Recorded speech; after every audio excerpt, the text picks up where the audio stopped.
dias estamos aqui a gravar mais um vídeo. Vamos falar agora sobre Salmos, né?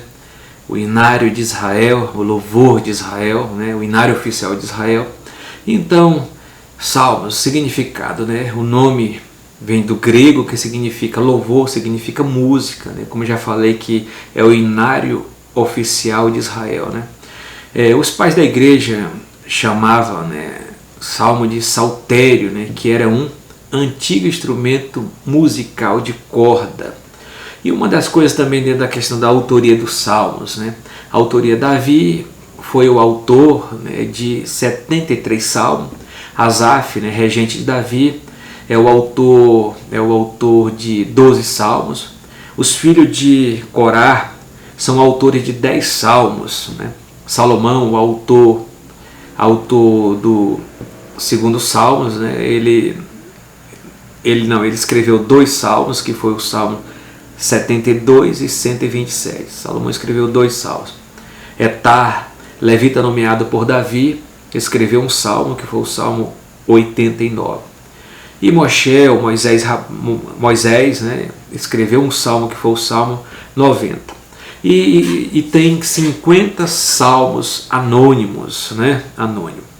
Então, os salmos com relação ao tempo, né? Ao contexto histórico, abrange aí a questão com relação ao tempo, ao contexto histórico. A gente falaria do Salmo 51, Salmo 52, 54, mas a abrangência de confecção, de produção dos salmos abrange em torno de 1000 anos, aí vamos colocar em todo esse tempo de produção. As passagens, né, começando lá de Moisés no Salmo 90, passando pelo cativeiro babilônico no Salmo 137, até a volta do cativeiro no Salmo 147, pegando esse tempo abrangente nesse contexto de 1000 anos, né? De Moisés até a volta do cativeiro, que é o Salmo 147. Com relação à questão do tema, né, os salmos são o inário nacional de Israel para seres cantado em louvor e adoração. Engrandece e louva o Senhor, exalta os seus atributos, né, seu nome, sua palavra e sua bondade, né, dentro da temática dos Salmos. Com relação à questão da divisão, o livro de Salmos pode ser dividido em 5 partes para fim de estudo. A primeira parte, né, você vê que quem compilou, classificou, colocou como Pentateuco em 5 partes. Ele coloca o homem bem-aventurado, Salmo 1, o homem caído, inimigo de Deus, Salmo 2, o homem restaurado pelo seu Redentor, Salmo 15, né, Salmo 15. E a parte 2 aqui, começando do Salmo 42 até o 72, Israel, ruína, redentor e redenção. São os títulos e os temas que ele vai trabalhando nas divisões. A parte 3, né? A terceira divisão. O Salmo 73 a 89 fala do santuário, ruína, restauração. O livro de Salmos pode ser dividido em 5 partes para fins de estudo didático. A gente coloca a 4ª parte. Então, o Salmo 90 até o Salmo 101. A terra e a bênção. A necessidade, Salmo 90 até o Salmo 94. Antecipada, a vida, Salmo 95 até o Salmo 100. Desfrutada, do Salmo 1, do 101 até o 106. Né? A 5ª parte, né, a parte 5ª, né, do Salmo 107 a 150, se fala da palavra de Deus e toda a sua estrutura. Nós também nos colocamos a questão dos salmos. Os salmos de romagem, né? Romagem.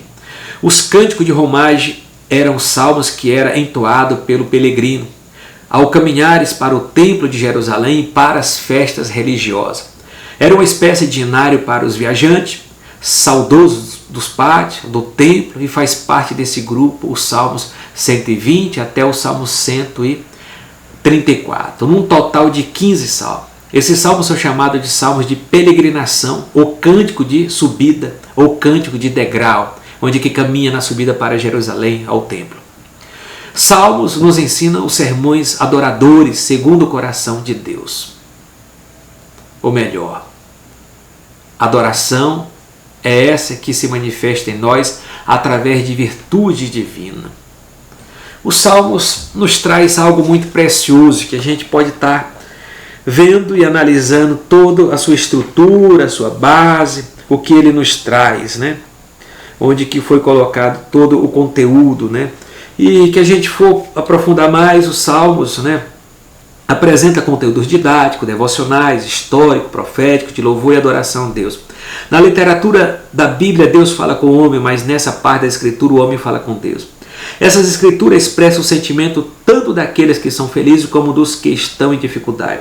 Os perseguidos encontram consolo e esperança nesse manancial de prazer. Outra questão, serve como ajuda no crescimento espiritual dos novos convertidos. Dentro dos salmos didáticos, né, pertence também à literatura sapiencial. São os que falam sobre o caráter do homem, sobre a felicidade dos bons, sobre a retribuição dos maus. Há um número muito grande deles que não é possível enumerar aqui, né?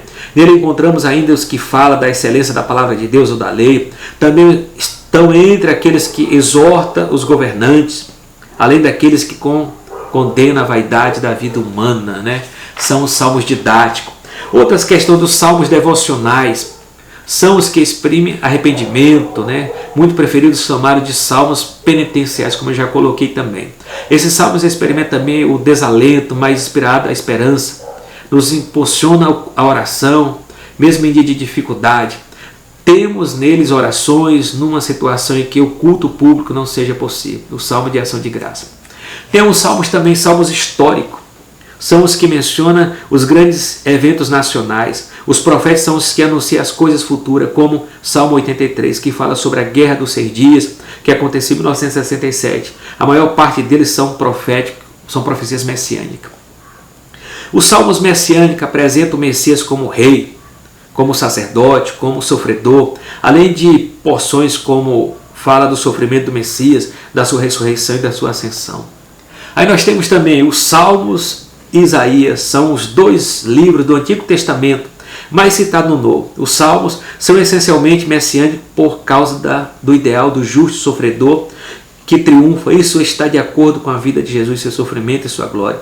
Outros salmos citados no Novo Testamento são vários que tem aqui, que não dá para fazer muitos salmos. Ainda no Novo Testamento, a presença é muito forte do livro de Salmo na linguagem ou na fraseologia, quando diz, aparece diferentemente no cântico de Zacarias, a expressão irai-vos e não pequeis, é uma citação da Septuaginta dos Salmos 4 e 4. A cidade de Deus mencionada no Salmo 46 está presente em muitas partes do Novo Testamento. Esses são apenas exemplos, né, dos salmos que estão colocados. Então essa é a estrutura. Quem colocou por volta a estrutura dos salmos, né, nós temos uma parte histórica aqui. Por volta de 450, né, por volta de 450 a.C., Esdras reuniu esses salmos e pôs em forma ordenada. O judeu chama cada salmo de capítulo, né, em hebraico, mas cada salmo em si constitui um pequeno livro e não um capítulo. Esses estão divididos em 5 livros. Parece esta uma divisão artificial para se ajustar aos 5 livros do Pentateuco. Essa divisão está presente tanto na Bíblia hebraica como na Septuaginta. As evidências mostram que esses salmos foram compostos de maneira independente e não nesses 5 coleções. Cada um desses livros termina com uma doxologia, sendo que o Salmo 150 é a doxologia de toda a coletânea e do próprio livro de Salmos, né? Então essa é a base para nós pensarmos a respeito daquilo que Deus tem preparado para nós, salmodiarmos e analisarmos o que está escrito no livro de Salmos, seja ele messiânico, didático, histórico, mas tudo apresenta como uma obra de louvor a Deus. Até a próxima. Quero falar no próximo sobre o próximo vídeo sobre o livro de Provérbios. E até mais. Shalom.